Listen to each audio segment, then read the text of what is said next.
Hey guys, Emily Muchanti here, and I am back with a video for our reading intervention teachers or any of you teachers out there that are looking for some additional support, mostly with your Tier 2 or Tier 3 intervention. My name is Emily Muchanti. I am a reading specialist, a coach, a consultant, and I am here to give you some tips and some insight to help you along your journey. So today what we're going to talk about is decodable text. Decodable books, decodable text. This came about, there were some conversations happening in the Reading Science Academy that I'm a part of with Dr. Stephanie Staller. Thank you so much for being there. And for those of you that are members, it's a great group. I'll have it linked down below. But the question came up about decodable text. And so going back, I went and watched a video that I did about a year ago where I reviewed a teacher's lesson and I dissected his use of decodable text and what his role was. And so I was intending to give teachers kind of an inside look at what we should actually be doing while our students are reading decodable text. I'm going to link that video down below if you want to see the original one. But it got me thinking about some things about decodable text. And so I thought, I'm going to revisit this one. So what I have for you today is a little bit of a deeper dive into decodable text, decodable books, kind of the same thing. And the first part is, what is decodable text? And so the decodable text, you may have heard predictable text or decodable text. Decodable text is very different from predictable text, okay? Predictable text is more of a type of text or book that you would read in a guided reading series, in a balanced literacy program, and that sort of thing. And that's not what I'm advocating for right here, right now. Decodable text happens to be text that has a few elements. Number one, it uses a controlled vocabulary. So the vocabulary that the children are being exposed to are either sight words that they have been taught. It could also be the words that are based in the phonics patterns that the teacher has been instructing the student with. So they are easily decodable text, and that's kind of where the name comes from.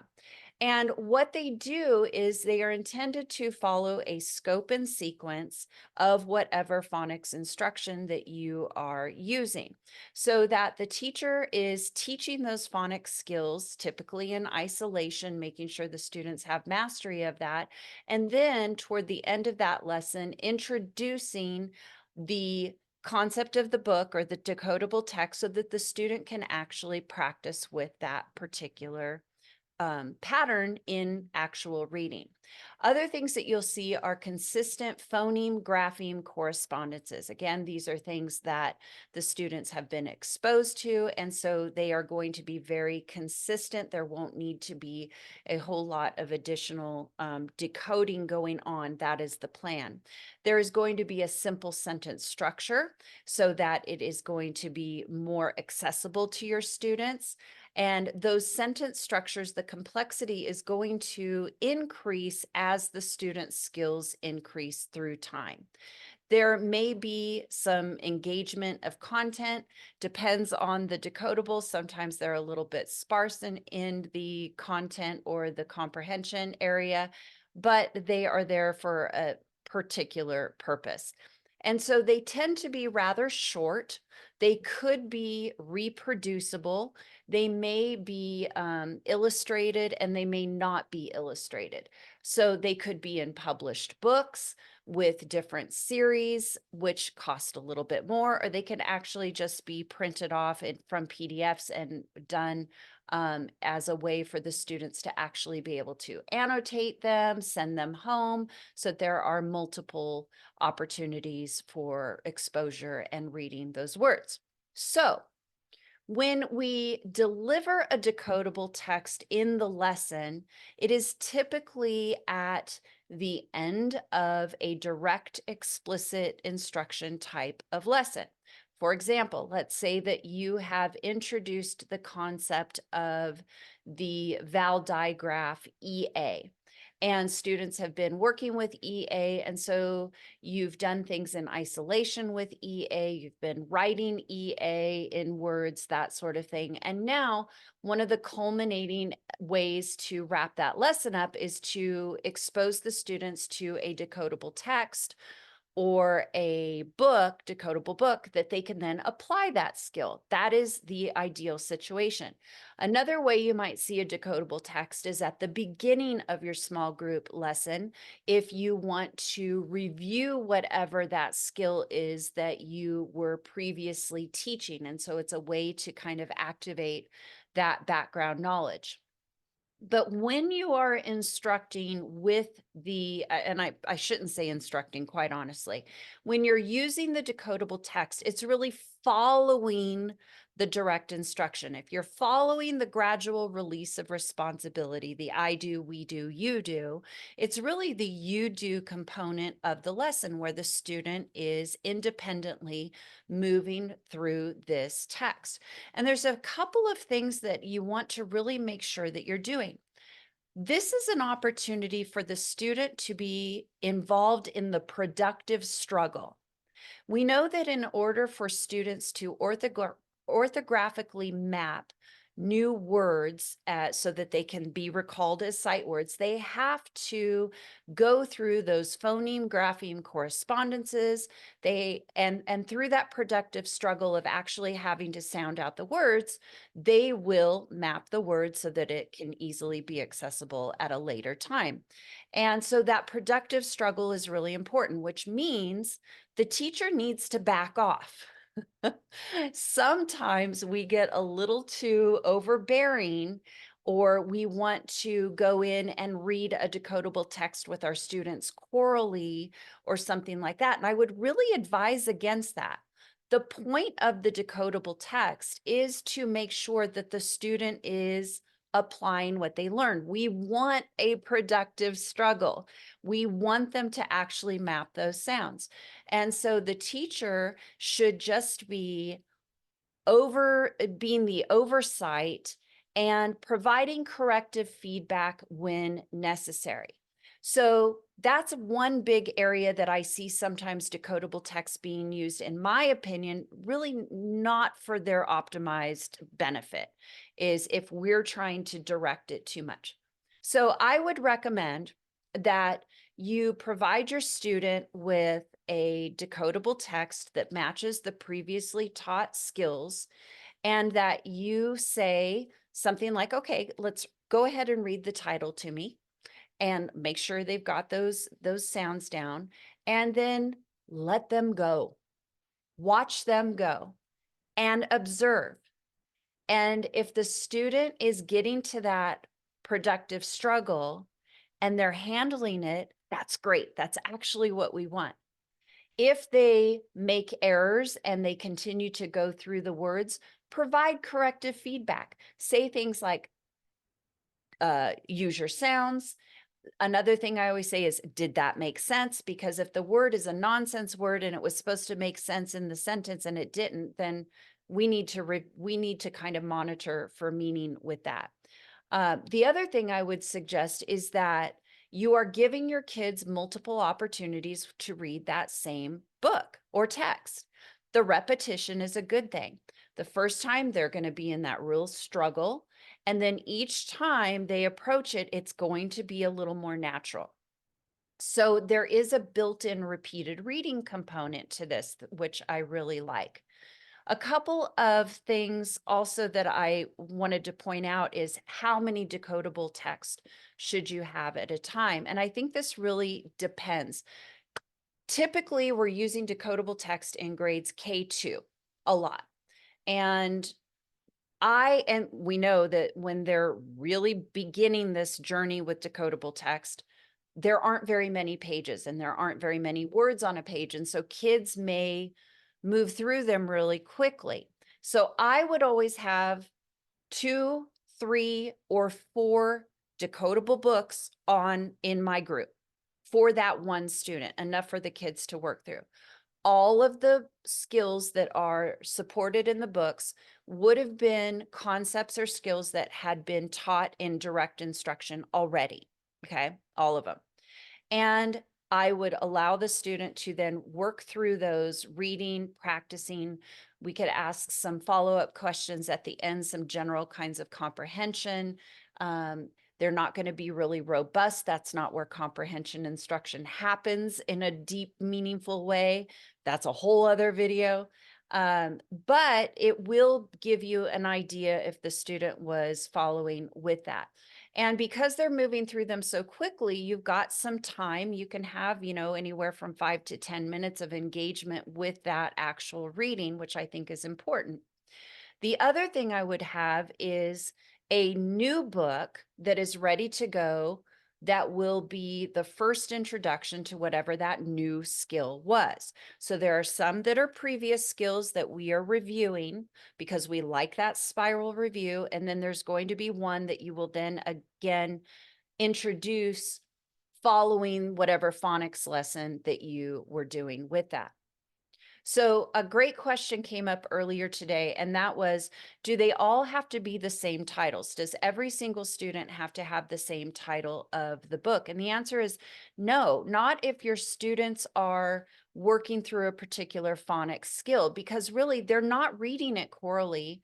If you've got a group of, say, 3 kids at your table, you want them to kind of be going at their own pace. They are trying to process this information. And so it's not so important that you have all of the same titles because they might be, picking them up and moving them around. So I think that's okay. The biggest thing is that the skills, though, are the same. Again, couple of tips: minimize teacher talk. This is not the teacher's instruction part of the lesson. This is the kids' interactive, application of that particular skill that they're working on. And another question that always comes up is, okay, where do I get decodable books or decodable text? And so I'm going to link to the International Dyslexia Association's resource page because they've got a link there. A page that has a number of different places that you can go to. And I like the fact that they've been vetted by the International Dyslexia Association. You may look for things that are printable so that they are consumable. You may want a few things that can go into page protectors, and you can use those as particular text. You may also want some that are published and printed books, so the kids are actually going through the entire book. And so IDA has a number of those available for you. But then there's another thing, and I didn't want to forget this. AI, artificial intelligence, has become quite the thing, and it's really adding to some of the resources that we can use. When I first tried this a number of months ago, I went to ChatGPT and I attempted to have it write a decodable text for me using my students' names in the story and focusing on a particular skill. Now, that ChatGPT at this time did not do a great job, and there was a lot of revision, so I didn't even come out and really share a great deal of it because I didn't think it was viable. But I have since found another AI tool, and it's called Gemini. And Gemini is a far more intuitive type of AI tool. And I asked it, I'm just going to read to you the prompt so I don't have to share my screen, but I asked it to write a decodable text for me. And this is what it did. My prompt was, could you draft a decodable text for a first grade reader that uses highly decodable words? And in parentheses, I put short vowel patterns and AIAY, and with a character name of Ben. And I was just trying to see what it could do. And it gave me a couple of lines that I could actually put onto single pages, or I could make a paragraph. And this is what it wrote me. Ben likes to go to the lake with his dad. They walk down a long path. Ben sees a big blue butterfly, which is not quite as decodable as I would have liked. It lands on a yellow flower. Ben smiles. He loves butterflies. At the lake, Ben throws a stick. He sees a small fish swim after it. The fish has a red fin. Ben laughs. He loves the lake. I would clean that one up if I wanted to do this. Butterfly being compound and multisyllabic might be a little bit challenging, but you can see that it might give you a start. So there are some tools out there that you could look to for that.